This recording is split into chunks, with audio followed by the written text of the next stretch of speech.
Welcome to the deep dive. We're here to really dig into some interesting sources and pull out the key insights for you. Today we're tackling something I think, well, many of us think about, self-improvement. Specifically, how do you actually start? And maybe even tougher, how do you keep it going? You know, Right. we all have that desire to improve, but actually doing it often feels a bit much. Our main source for this deep dive is an excerpt from a work called The Path to Improvement, Nurturing Yourself. It includes a video, too, titled The First Step to Improving Yourself, What is Self-Improvement? Hmm. And what really caught my eye is that the original is actually in Urdu, Hmm. but the core message, it feels completely universal. It just shows how this drive for growth really cuts across languages and culture. It really does, yeah. And the source, it jumps right in. It defines self-improvement not as some vague idea. It calls it a deliberate effort. Working on your habits, your thought patterns, your abilities. Right. And the end goal isn't just, say, getting a promotion or something external like that. It frames success and happiness as deeper things, like inner contentment, purpose, things that come directly from this ongoing personal growth. It's about building a genuinely better you for real fulfillment, not just appearances. Right, right. That shifts the focus, doesn't it? It's more holistic than just getting ahead. The source is pretty upfront, though. It says this journey, well, it isn't always easy. It can be tough. Definitely. But, and this is key, it stresses that every little step you take, Yeah. no matter how small it seems, it genuinely adds up. It contributes to a real positive change over time. It's like you're building momentum step by step. Exactly. It's not just saying small steps add up in a casual way. The source uses this great metaphor, almost like planting a tiny seed.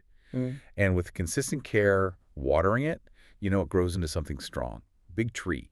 So it really highlights that the size of that first step doesn't matter nearly as much as the steady, consistent effort you put in. Yeah, that makes sense. Grand changes, they're rarely like big explosions, right? They usually come from that steady, bit-by-bit progress, which brings up a good question for you listening. What do these small steps actually look like day to day? And that's where the source gets really practical, which I appreciated. It gives concrete examples, not just theory. Things like getting some daily exercise in, cultivating positive thinking, reading new books, and importantly, learning from your mistakes. Not beating yourself up, but learning. Right. It's not just a random list either. What I found interesting was the thinking behind these examples, like take daily exercise. What's the deeper point there, according to the source? Well, what's fascinating is it's not just about physical health, though that's part of it, obviously. Yeah, sure. The source frames exercise as a foundational habit. It builds the discipline you need for all the other improvements. Oh, okay. Like a keystone habit. Yeah, exactly that. Yeah. Yeah. Once you start consistently showing up for that one thing, it kind of spills over. Makes Right. it easier to tackle other positive changes. And reading, too, it's not just about soaking up information passively. The source encourages finding stuff that actually challenges how you think, pushes you to actively, expand your horizons. Okay, I like that. It's about intentional growth, not just Right. like consuming content. Turning exercise into a discipline builder. Right. Reading into a mental challenge. That's a neat way to look at it. And there's another really powerful idea in the source. It puts a huge emphasis on today. Like, today is the day, the special day, the moment you actually decide to start this journey. Yeah. It feels like a direct counter to that classic, oh, I'll start Monday or I'll start tomorrow thing we all do. It absolutely is. Yeah. It really underlines that, having the intention is great, but doing something is what counts. And the source points to two really crucial things for success on this path. Two qualities. Okay, what are they? First, self-belief. You genuinely have to believe you can change and grow deep down. Right. And second, unwavering consistency. It's not about perfection. Nobody's perfect. It's about showing up again and again, putting in the effort day after day. We hear self-belief a lot, but it can feel a bit abstract, can't it? Especially if you're starting out feeling doubtful.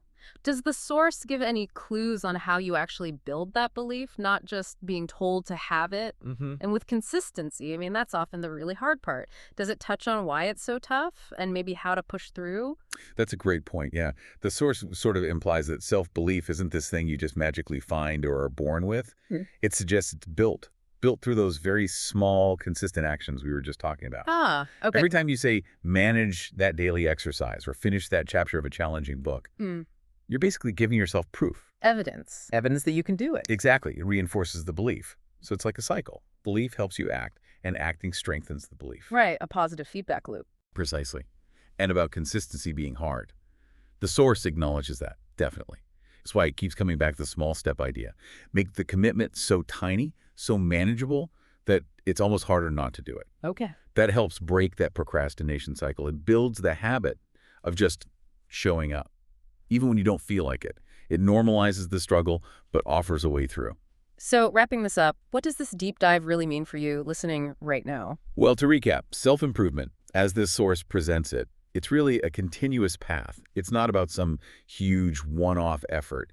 It's about building those positive changes through small, consistent actions, little by little, and underpinning it all, that personal conviction, that growing belief in yourself that you can do it. And maybe the biggest takeaway when you zoom out is that the real power isn't in waiting for some perfect moment or a big sign. It's just in deciding to start right now, today. Like the source says, today is the day you choose to commit to nurturing your own improvement. So thinking about that, about building belief through small, consistent actions, and the importance of starting today, here's something to reflect on. What one tiny, maybe keystone habit could you genuinely commit to starting right now? Something small but consistent to begin or maybe continue nurturing your own path to improvement.